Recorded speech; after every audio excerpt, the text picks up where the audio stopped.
liftoff of Discovery. Galaxy Production. You're now listening to the smooth sounds of Quick and Daddy's music.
Back in South Carolina. Now, y'all, if y'all have a seat, take a seat. If you don't have a seat, I'm sorry. I want to say thank you to Benedict College.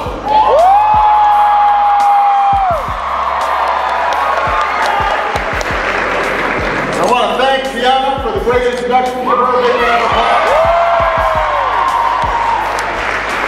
It's been a while since I was in South Carolina. In fact, it's been too long. It is. I'm not gonna lie. You know, I love you, and I've been lucky. It's just I had a lot of stuff to do since I last saw you. But it was wonderful to be backstage because I got a chance to see so many of the wonderful people that I worked with back in 2008.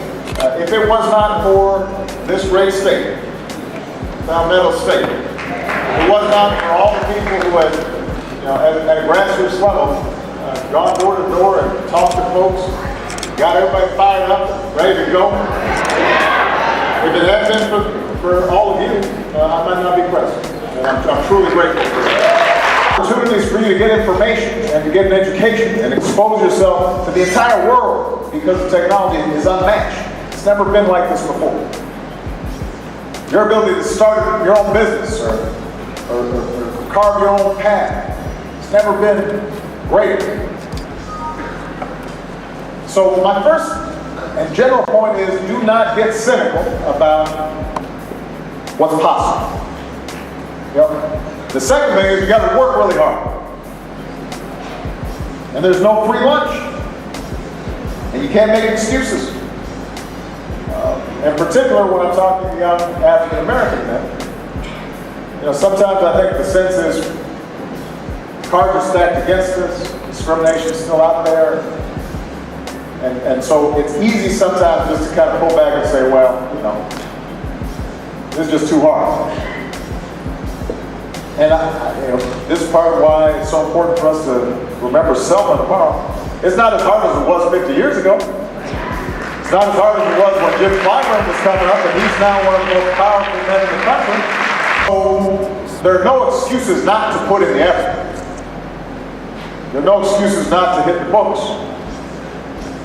If you want a good education in this country, you can get a good education, even if you are in a bad school. And I'll be honest with you, we got to do some work to make schools more equal.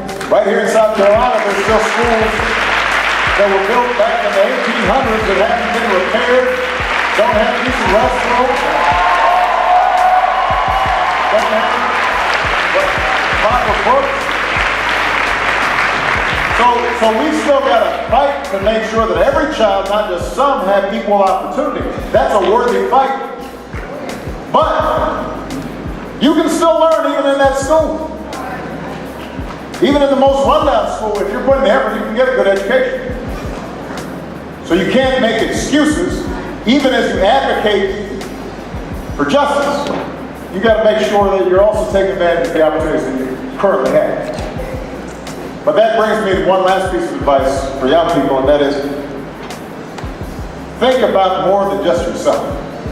Think about how you can have an impact beyond yourself. The people who I know who are really happy and successful as they get older, it's because they have an impact on something other than just their own situation. They're not just thinking about how do I get mine, they're thinking about how does everybody get their fair share. And when they do that, It was a great experience. I learned a lot, and I'm glad he has came to my HBCU. And for everybody else who experienced it, I wish they got a lot out of it as well. So how do you feel about Barack Obama coming to the school? How I feel? Great. It's a very good thing for him to actually be in an environment with African Americans and other minorities alike. To see Obama here, it gives us that most motivation and encouragement, determination for us to succeed and keep to go further in life.